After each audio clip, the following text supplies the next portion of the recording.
might have. How did you come to the $1.9 billion figure? By looking at a variety of ways, looking at what it would take to continue the programs and services that are in place today, and then giving some rough idea of what it might take to deal with those other areas that we just ticked off, dealing with the higher standards, dealing with the English language learners, et cetera, et cetera. I asked because if I remember correctly, I think the board last year asked for 1.5, and I think NYS and some of the advocacy groups asked for 1.9, and obviously the governor and the legislature ended up delivering 1.1. So I wonder if you got the 1.9 this year, what does that mean for the following years? Will you be looking for smaller numbers, or is it the kind of thing where you'd be looking for about $2 billion every year for an unforeseen future? Well, it depends on how they end up allocating that 1.9. If some of it went to pay for the past year's claims, that would not have to be repeated.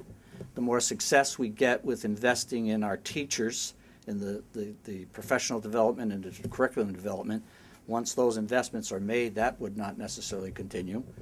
As long as we have continuing underlying cost increases for some of the regular operations, some of that would have to be the case. As you know, Governor Cuomo's fond of saying more money isn't the answer to better schools. Do you foresee him being an obstacle in asking for this additional money? Well, certainly, from my point of view, that frame of reference, that view, is certainly something that has to be overcome. We're talking here about a whole number of initiatives that have been put in place and are going to be put in place. Where would they be funded from?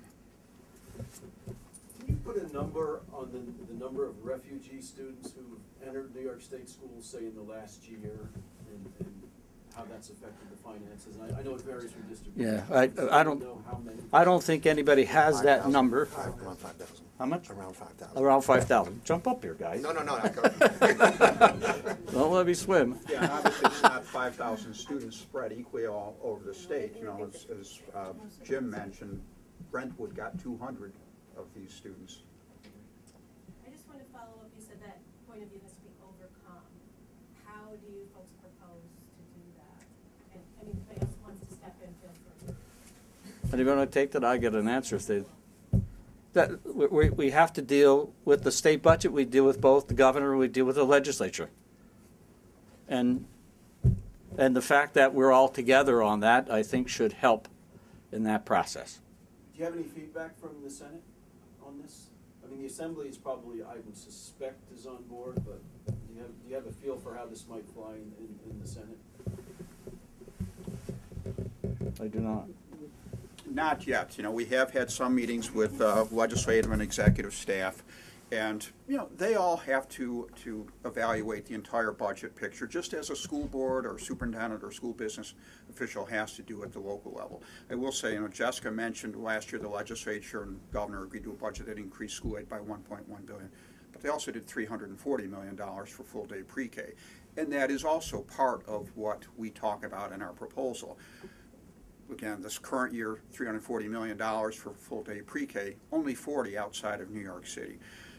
And you know, we know that there are many upstate and downstate suburban districts that also want to take advantage of that program for their students. How does this fit in with the CFE lawsuit? I've heard other groups mention more money. Did this fulfill that court order finally, or are you not? So you're not even going. No, this Could you answer the this microphone? 1.9 Could you is answer the microphone, please? the 1.9 is the increase that we've all agreed upon, but that CFE is still out there, and we'd like to see that $5 billion coming the way to the schools that it should. So, Couldn't one argue, though, that would come first? I mean, that money's still outstanding, and what, let alone the 1.9 million. Couldn't you argue, if you were maybe in New York City, say, well, we should at least pick away at that, because who knows when that's going to be paid? I would love to pick away at it all. Our report does call for returning to a predictable foundation formula, and that's essentially what that was all about, the CFE was all about, that formula. Yeah, can I just say? Sure. Rick, I mean, this $1.9 billion proposal basically is a down payment on what is owed to schools. We talk about prior year aid claims that's owed to schools. We're talking about the 1.06 billion that's owed in GEA restoration that's owed to schools. We're talking about the $4.7 billion in foundation aid that was promised to schools. A lot is owed to public schools. We realize the state's finances can't, fulfill all of those promises all at once, but we believe the state is in a better financial situation today to start making a down payment, and a serious down payment, on fulfilling those promises and fulfilling those commitments to public schools. So that's where we are. Good. Nice. Others? What's the next step? This seems to be the opening statement. We're 6 weeks out from the legislature. As How else do you ratchet up the visibility of this? Well, you're right, it's the first step, and we wanted to make this step before all the wheels start moving toward the state budget, and hopefully have some influence with respect to even that. And then certainly work with the legislature from there. Regents will be out with a proposal soon, too. Hopefully that'll help in the process. And we'll just keep marching together along the road. What do you think about Governor Cuomo's comments that he's going to break the last public monopoly, public schools? Obviously, that's all. When you think about a monopoly, can you describe it as a 700 independently elected school boards across the state? Does that sound like a single threshold? And beyond that, there are how many private schools and other options that are available to residents today? Is that a monopoly? What's the fundamental charge? Isn't free public education provided for in our Constitution? Well, I mean, I think he's talking about maybe having more charter schools, for example, that all the resources now, or most resources going to public schools. And There should be other publicly funded schools, like charter schools. What about that? by underfunding the rest of us? If they were to, Any comments there, guys? if they were to come up with the 1.9 billion, would you be okay with more charter schools as well then? I think- Lifting the cap? I think it depends upon how they're funded, and I think that the charter school formula is fatally flawed. I think most of us would agree Yeah. at this point in Put the time. microphone, please, 'cause when you talk there, we can't I'm hear sorry. you. The current funding formula for charter schools is fatally flawed. I think everyone up here would agree. And I think it depends upon how they're funded going forward, because there are serious implications to existing school districts that have reached the point of saturation. And just, on the monopoly comment, I'd say, public schools really are institutions of by and for the people. Our schools are required to serve all children, whatever their circumstances, wherever they come from, whenever they arrive. That's what we're dealing with right now with these unaccompanied immigrant children. And the leadership of public schools come from the community. In my case, they're men and women I run into in church, at the grocery store, at the pizza shop, at the veterinarian's office. And I'd say public schools are more accountable than just about any other institution you can think of. Who else produces more performance data? We have school report cards, student test results, graduation rates, violent and disruptive incident reports, and we provide tremendous opportunities for public input. Cities, counties, towns, villages, the state does not put its budget up for a vote every year as all the districts outside the Big Five do. So, public schools really are charged with educating all types of children and are, tremendously accountable to the public. Was there a sense of dismay by any of you when you heard that comment from the governor? Yeah.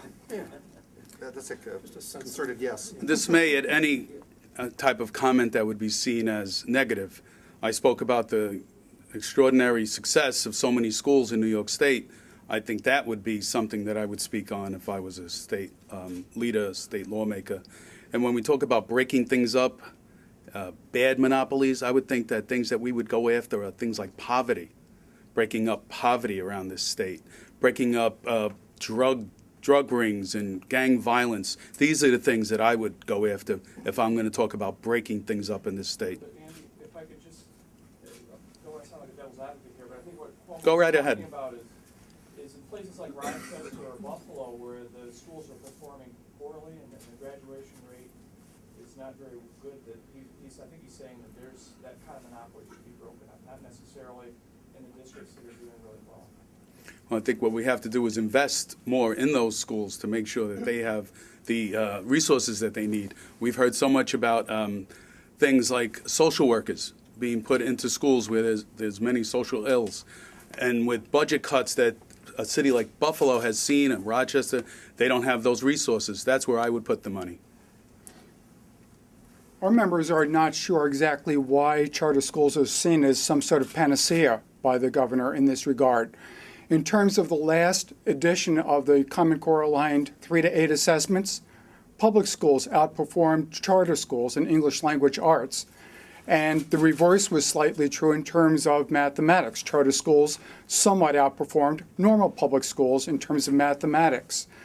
Just like regular public schools, there are some charter schools that are very low performing, some that are kind of average, some that are higher performing.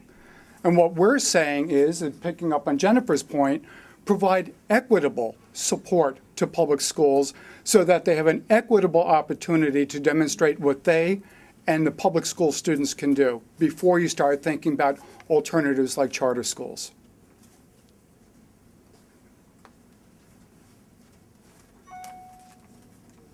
Okay, well, thank you all very much. Appreciate you coming.